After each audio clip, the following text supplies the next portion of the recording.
Unveiling the new look of Guinness. Discover a colorful world of more.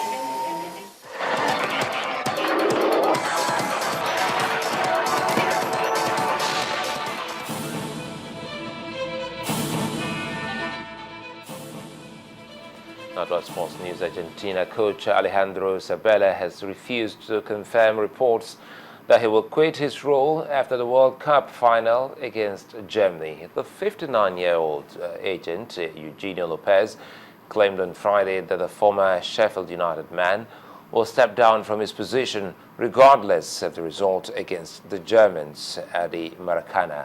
Sabella has, however, refused to confirm the reports, saying that he is fully focusing on Sunday's showpiece final rather than what will happen afterwards with his future. Colombian pop singer Shakira says she's looking forward to performing at tomorrow's World Cup closing ceremony.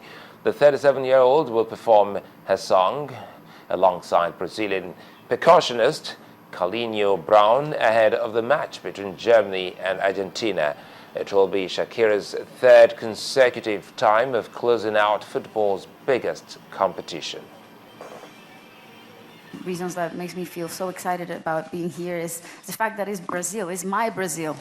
I'm really excited and really looking forward to tomorrow and to what it's going to be like. I know it's going to be a beautiful ceremony, and the fact that I'm going to be sharing the stage with colleagues that are so talented and so strong in what they do, and that represent people, represent the dreams and hopes of people. I'm just honored and thrilled to be a part of this. Well, Nigeria defender F.A. Ambrose is in line to feature for Celtic in the Champions League first round qualifier next week, Tuesday. The centre-back has missed the whole of pre-season with the hopes due to his participation at the World Cup, where he played up to the round of 16 with the Super Eagles. But new gaffer Ronnie Deila has confirmed that the 25-year-old will travel to Iceland for the game, adding that he will have no hesitation in starting him if there's need. Well, Ambrose is expected to join up with the rest of the squad tomorrow. Well, Belcadre has earned France its first Tour de France win this year on stage 8. The Frenchman broke away as the race entered the Vosges mountain to finish first ahead of two-time Tour champion Alberto Contador. Vincenzo Nibali, meanwhile, retained the yellow jersey by finishing third, while Team Sky leader Richie Porte could only place fourth.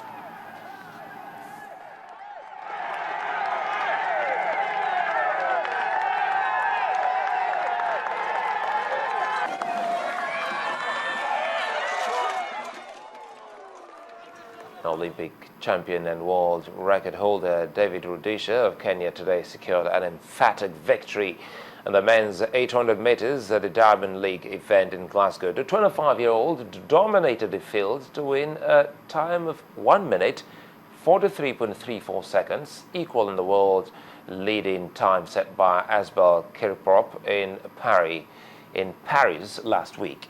Olivier Andre of South Africa was second, with Britain Michael Rimmer taking third place.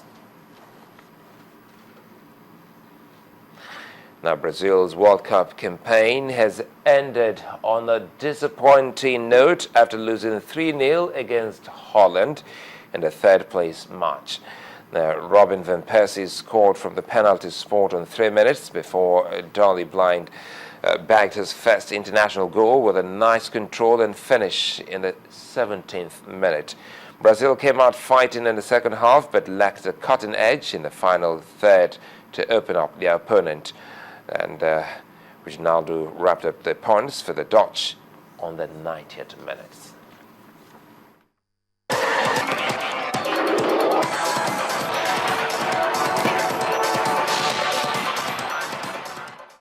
Unveiling the new look of Guinness. Discover a colorful world of more. The fighting continues between Israel and militants in the Gaza Strip. with over 121 Palestinians now reported dead. Hundreds of missiles and rockets have been fired since Israel began its operation 5 days ago. Israel says it is targeting militants and militant facilities, including the homes of senior operatives. It says dozens of terrorists are among those killed. There's no sign of both sides agreeing on a ceasefire despite intense diplomacy at the United Nations. At least 255 prisoners have been executed by Iraqi security forces since fighting began on last month. According to global watchdog Human Rights Watch, the killings appear to be retaliation for attacks by the jihadist Islamic State in Iraq and the Levant, ISIS. The prisoners are believed to be Sunni Muslims, while the majority of security forces and militia were Shia. Now, most of the executions took place in 6 Iraqi villages as Iraqi forces fled advancing ISIS fighters. And finally tonight, business is booming for a regular pancake vendor in central China. Now, Xiao's uncanny resemblance to the country's President Jinping is setting him apart from the competition. Now, this is just another case of meeting with your doppelganger. Everyone has a twin somewhere, they say, so where would yours be? This is Xiao Jinghua, the pancake vendor in Changsha, Hunan province in central China, and the man of the moment. His striking resemblance to the Chinese president has turned him into a local celebrity of some sort.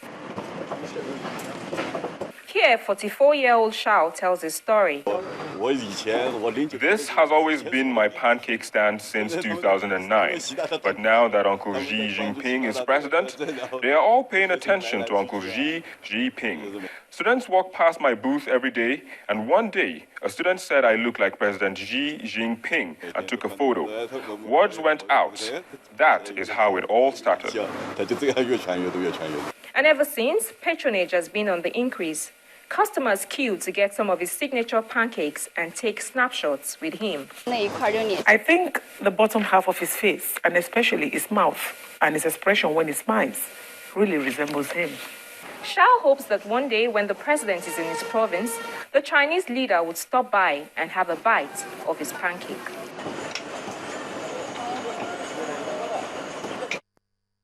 Well, dreams come true. Well, the main news again. The police said they have uncovered a plan by terrorists to bomb Abuja transport network and that security forces have begun covert operations to stop the plot. The London court has sentenced 3 Nigerians, Olusoji Oluwafemi, Johnson Olayinka and Florence Obadiao, to a total of 13 years in jail for human trafficking. Abuja residents today let out their frustrations as an accident involving a petrol tanker and a car caused a major gridlock in the nation's capital. And Palestinians' deaths have mounted as Israel and militants in Gaza exchanged new rounds of rocket and missile fire in their ongoing conflict. That's the news at 10 tonight. Many thanks for watching.